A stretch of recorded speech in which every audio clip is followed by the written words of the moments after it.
जहां हर कहानी एक नया मोड़ लेती है। The story arc. एक बड़े जमींदार का लड़का था और मैं एक गरीब क्लर्क का, जिसके पास मेहनत मजदूरी के सिवा और कोई जायदाद ना थी। हम दोनों में परस्पर बहसें होती रहती थी। लेकिन एक सेकंड, मैं जमींदारी की बुराई करता, उन्हें हिंसक पशु और खून चूसने वाली जोंक और वृक्षों की चोटी पर फूलने वाला बंझा कहता। वह जमींदारों का पक्ष लेता। क्या बात कर रहे? पर स्वभावत उसका पहलू कुछ कमजोर होता था, क्योंकि उसके पास जमींदारों के अनुकूल कोई दलील ना थी। वह कहता कि सभी मनुष्य बराबर नहीं होते, छोटे बड़े हमेशा होते रहते हैं और होते रहेंगे। लाचार दलील थी।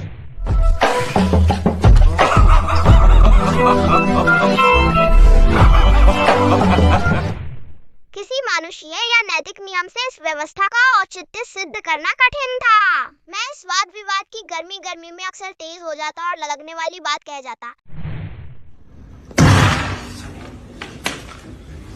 Oh my God.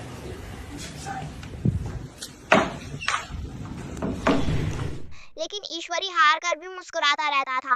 मैंने उसे कभी गर्म होते नहीं देखा। शायद इसका कारण यह था कि वह अपने पक्ष की कमजोरी समझता था। लेकिन एक सेकंड, नौकरों से वह सीधे मुंह बात नहीं करता था। अमीरों में जो एक बेदर्दी और उद्दंडता होती है, इसमें उसे भी प्रचुर भाग मिला था। सर क्या बात है सर, क्या बात, ये बात है। अरे सर क्या। नौकर ने बिस्तर लगाने में जरा भी देर की। दूध जरूरत से ज्यादा गर्म या ठंडा हुआ, साइकिल अच्छी तरह साफ नहीं हुई तो वह आपे से बाहर हो जाता। सुस्ती या बदतमीजी उसे जरा भी बर्दाश्त ना थी। No, God, please, no, no!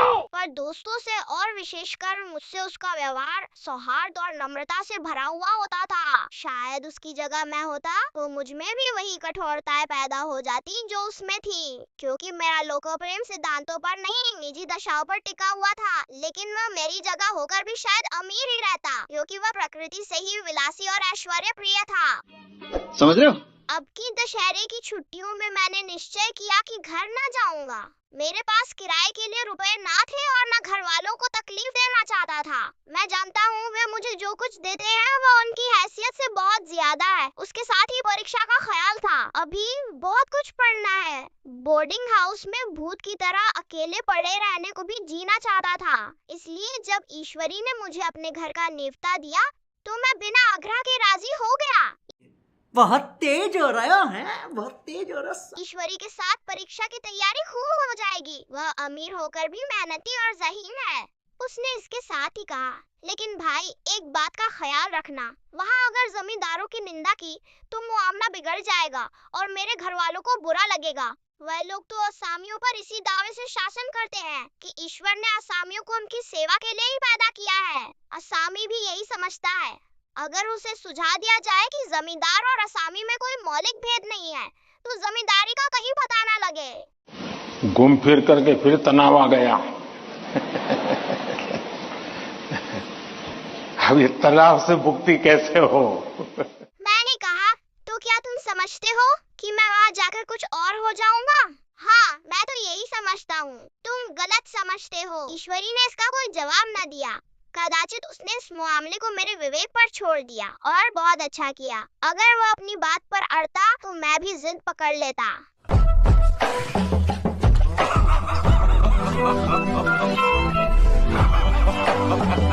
Second class तो क्या, मैंने कभी इंटर क्लास में भी सफर ना किया था। अब की सेकंड क्लास में सफर का सौभाग्य प्राप्त हुआ।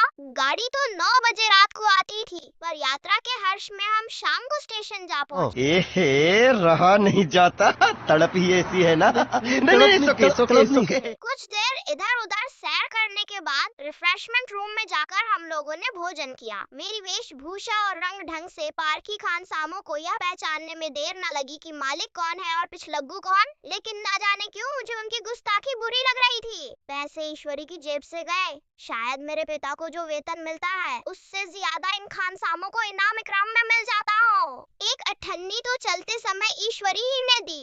फिर भी मैं उन सबों से उसी तत्परता और विनय की अपेक्षा करता था जिससे वे ईश्वरी की सेवा कर रहे थे। ईश्वरी के हुक्म पर सबके सब दौड़ते हैं, लेकिन मैं कोई चीज मांगता हूँ तो उतना उत्साह नहीं दिखाते। मुझे भोजन में कुछ स्वाद न मिला। यह भेद मेरे ध्यान को संपूर्ण रूप से अपनी ओर खींचे हुए था। बेकार है भैया, मैं तो टूट गया। गाड़ी आई, हम दोनों सवार हुए।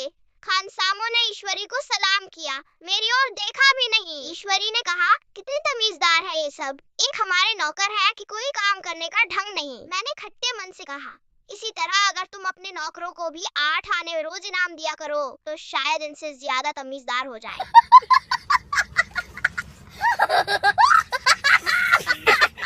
तो क्या तुम समझते हो यह सब केवल इनाम के लालच से इतना अदब करते हैं? जी नहीं, कदापि नहीं। तमीज और अदब तो इनके रक्त में मिल गया है। गाड़ी चली, डाक थी, प्रयाग से चली तो प्रतापगढ़ जाकर रुकी। एक आदमी ने हमारा कमरा खोला, मैं तुरंत चिल्ला उठा, दूसरा दर्जा है, सेकंड क्लास है। उस मुसाफिर ने डिब्बे के अंदर आकर मेरी ओर एक विचित्र उपेक्षा की दृष्टि से देखकर कहा, जी हाँ, सेवक इतना समझता है और बीच वाले बर्थ पर बैठ गया। मुझे कितनी लज्जा आई, कह नहीं सकता। घूम फिर करके फिर तनाव आ गया। अब ये तनाव से मुक्ति कैसे हो? भोर होते होते हम लोग मुरादाबाद पहुँचे। स्टेशन पर कई आदमी हमारा स्वागत करने के लिए खड़े थे। 2 भद्र पुरुष थे, 5 बेगार। बेगारों ने हमारा लगेज उठाया। दोनों भद्र पुरुष पीछे पीछे चले। एक मुसलमान था रियासत अली, दूसरा ब्राह्मण था राम हरख। दोनों ने मेरी ओर अपरिचित नेत्रों से देखा, मानो कह रहे हैं, तुम कौवे होकर हंस के साथ कैसे? रियासत अली ने ईश्वरी से पूछा, या बाबू साहब क्या आपके साथ पढ़ते हैं? ईश्वरी ने जवाब दिया, हाँ, साथ पढ़ते भी हैं और साथ रहते भी हैं। यूँ कहिए कि आप ही की बदौलत मैं इलाहाबाद पढ़ा हुआ हूँ। नहीं, कब का लखनऊ चला आया होता, अब की मैं इन्हें घसीट लाया। इनके घर से कई तार आ चुके थे, मगर मैंने इनकारी जवाब दिलवा दिए। आखिरी तार तो अर्जेंट था, जिसकी फीस 4 आने प्रति शब्द है, पर यहाँ से भी उसका जवाब इनकारी ही गया।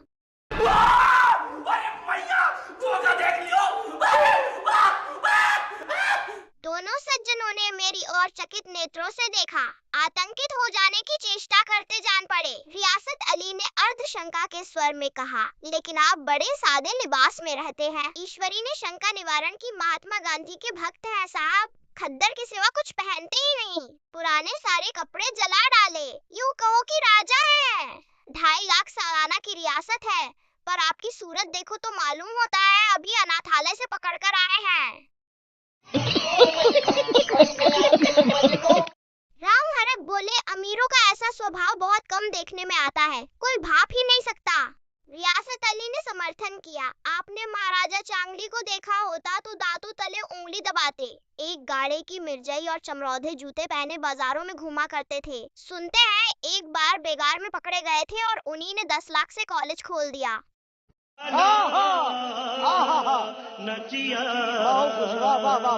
मैं मन में कटा जा रहा था, पर न जाने क्या बात थी कि यह सफेद झूठ उस वक्त मुझे हास्यास्पद न जान पड़ा। उसके प्रत्येक वाक्य के साथ मानो मैं उस कल्पित वैभव के समीपतर आता जाता था। भाई मजा आया।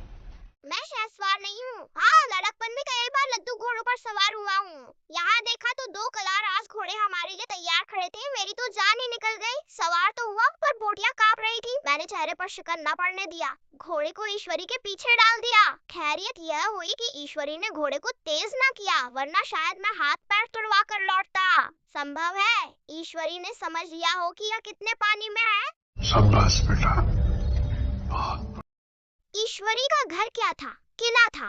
इमाम बाड़े का सा फाटक, द्वार पर पहरेदार टहलता हुआ, नौकरों का कोई हिसाब नहीं, एक हाथी बंधा हुआ। ईश्वरी ने अपने पिता, चाचा, ताऊ आदि सबसे मेरा परिचय कराया और उसी अतिशयोक्ति के साथ ऐसी हवा बांधी कि कुछ न पूछिए। नौकर चाकर ही नहीं, घर के लोग भी मेरा सम्मान करने लगे। देहात के जमींदार लाखों का मुनाफा, मगर पुलिस कांस्टेबल को अफसर समझने वाले कई महाशय तो मुझे हुजूर हुजूर कहने लगे।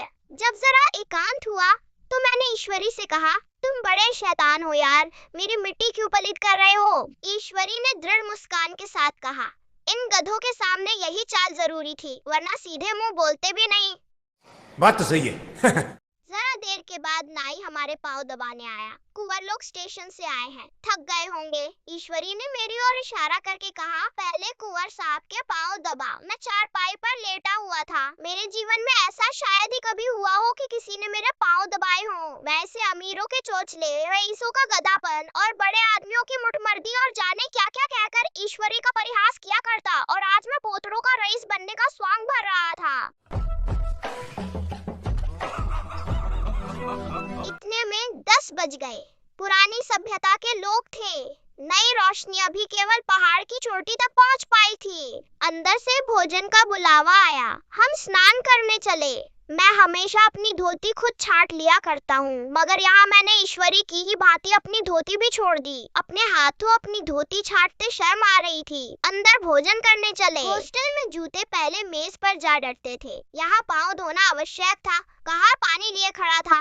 ईश्वरी ने पाँव बढ़ा दिए। कहा ने उसके पाँव धोए। मैंने भी पाँव बढ़ा दिए। कहा ने मेरे पाँव भी धोए। मेरा वह विचार न जाने कहाँ चला गया था। सोचा था वहाँ देहात में एकाग्र होकर खूब पढ़ेंगे, पर यहाँ सारा दिन सैर सपाटे में कट जाता था।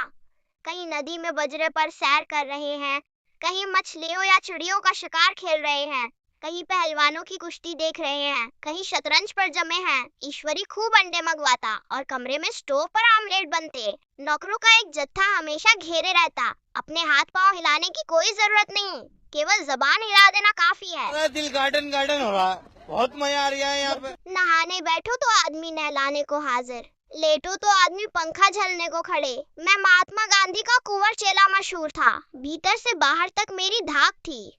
नाश्ते में जरा भी देर ना होने पाए, कहीं कुंवर साहब नाराज ना हो जाए, बिछावन ठीक समय पर लग जाए। कुंवर साहब के सोने का समय आ गया। मैं ईश्वरी से भी ज्यादा नाजुक दिमाग बन गया था या बनने पर मजबूर किया गया था। ईश्वरी अपने हाथ से बिस्तर बिछा ले, लेकिन कुंवर मेहमान अपने हाथों से कैसे अपना बिछावन बिछा सकते हैं? उनकी महानता में बट्टा लग जाएगा। एक दिन सचमुच यही बात हो गई। ईश्वरी घर में था। शायद अपनी माता से कुछ बातचीत करने में देर हो गई। यहाँ 10 बज गए। मेरी आंखें नींद से झपक रही थीं, मगर बिस्तर कैसे लगाऊं? कुंवर जो ठहरा। कोई 11:30 बजे महरा आया। बड़ा मुंह लगा नौकर था। घर के धंधों में मेरा बिस्तर लगाने की उसे सुधी ही ना रही। अब जो याद आई तो भागा हुआ आया। मैंने ऐसी डांट बताई कि उसने भी याद किया होगा। बाप को भेज, तेरे बस की बात नहीं। ईश्वरी मेरी डांट सुनकर बाहर निकल आया और बोला, तुमने बहुत अच्छा किया। यह सब हरामखोर इसी व्यवहार के योग्य है। शाबाश बेटा।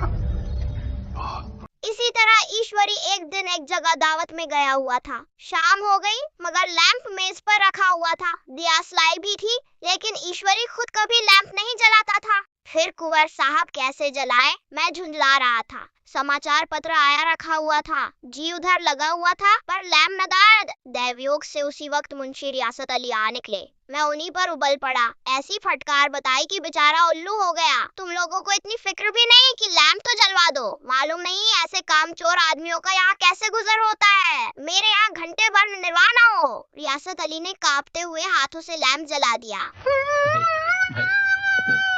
वहाँ एक ठाकुर अक्सर आया करता था। कुछ मनचला आदमी था, महात्मा गांधी का परम भक्त। मुझे महात्मा जी का चेला समझकर मेरा बड़ा लिहाज करता था, पर मुझसे कुछ पूछते संकोच करता था। एक दिन मुझे अकेला देखकर आया और हाथ बांधकर बोला, सरकार तो गांधी बाबा के चेले हैं नो।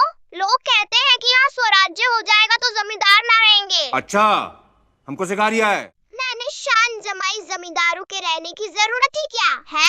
या लोग गरीबों का खून चूसने के सिवा और क्या करते हैं? ठाकुर ने फिर पूछा, तो क्यों सरकार, सब जमींदारों की जमीन छीन ली जाएगी? मैंने कहा, बहुत से लोग तो खुशी से दे देंगे। जो लोग खुशी से ना देंगे उनकी जमीन छीननी ही पड़ेगी। हम लोग तो तैयार बैठे हुए हैं। जो ही स्वराज्य हुआ अपने इलाके असामियों के नाम हिब्बा कर देंगे। मैं कुर्सी पर पाँव लटकाए बैठा था। ठाकुर मेरे पाँव दबाने लगा। फिर बोला, आजकल जमींदार लोग बड़ा जुलूम करते हैं सरकार। हमें भी हुजूर अपने इलाके में थोड़ी सी जमीन दे दे तो चलकर वहीं आपकी सेवा में रहें। मैंने कहा, अभी तो मेरा कोई इख्तियार नहीं है भाई, लेकिन जो ही इख्तियार मिला मैं सबसे पहले तुम्हें बुलाऊंगा। तुम्हें मोटर ड्राइवरी सिखाकर अपना ड्राइवर बना लूंगा। क्या सीन है, वाह क्या सीन है। सुना, उस दिन ठाकुर ने खूब भंग पी और अपनी स्त्री को खूब पीटा और गांव के महाजन से लड़ने पर तैयार हो गया। देखा आपने लापरवाही का नतीजा। छुट्टी इस तरह तमाम हुई और हम फिर प्रयाग चले। गांव के बहुत से लोग हम लोगों को पहुंचाने आए। ठाकुर तो हमारे साथ स्टेशन तक आया, मैंने भी अपना पार्ट खूब सफाई से खेला और अपनी कुबेरोचित विनय और देवत्व की मोहर हर एक हृदय पर लगा दी। जी तो चाहता था हर एक नौकर को अच्छा इनाम दूं, लेकिन वह सामर्थ्य कहाँ थी। वापसी टिकट था ही, केवल गाड़ी में बैठना था, पर गाड़ी आई तो ठसाठस भरी हुई। दुर्गा पूजा की छुट्टियां भोगकर सभी लोग लौट रहे थे। सेकंड क्लास में तिल रखने की जगह नहीं, इंटर क्लास की हालत उससे भी बदतर। यह आखिरी गाड़ी थी, किसी तरह रोक न सकते थे। बड़ी मुश्किल से तीसरे दर्जे में जगह मिली। हमारे ऐश्वर्य ने वहाँ अपना रंग जमा लिया, मगर मुझे उसमें बैठना बुरा लग रहा था। आए थे आराम से लेटे लेटे, जा रहे थे सिकुड़े हुए, पहलू बदलने की भी जगह न थी। कई आदमी पढ़े लिखे भी थे, वे आपस में अंग्रेजी राज्य की तारीफ करते जा रहे थे।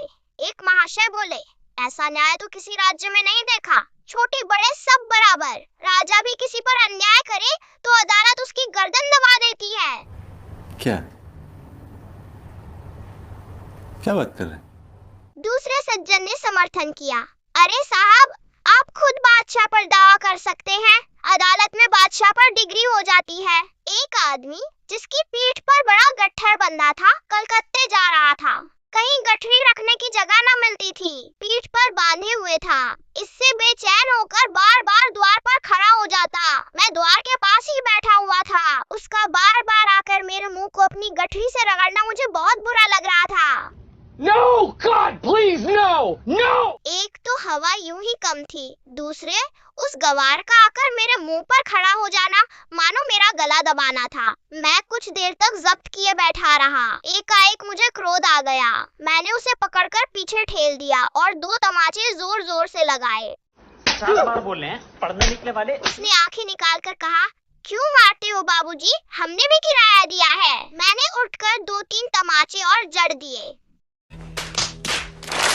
गाड़ी में तूफान आ गया, चारों ओर से मुझ पर बौछार पड़ने लगी। अगर इतनी नाजुक मिजाज हो तो अव्वल दर्जे में क्यों नहीं बैठे? कोई बड़ा आदमी होगा तो अपने घर का होगा, मुझे इस तरह मारते तो दिखा देता। क्या कसूर किया था बेचारे ने? गाड़ी में सांस लेने की जगह नहीं, खिड़की पर जरा सांस लेने खड़ा हो गया तो उस पर इतना क्रोध। अमीर होकर क्या आदमी अपनी इंसानियत बिल्कुल खो देता है? यह भी अंग्रेजी राज है जिसका आप बखान कर रहे थे। एक ग्रामीण बोला, दफ्तरन माँ घुसन तो पावत नहीं, उस पर इतना मिजाज। ईश्वरी ने अंग्रेजी में कहा, what an idiot you are Bir, तुम कितने मूर्ख हो। और मेरा नशा कुछ कुछ उतरता हुआ मालूम होता था। देखा आपने लापरवाही का नतीजा है।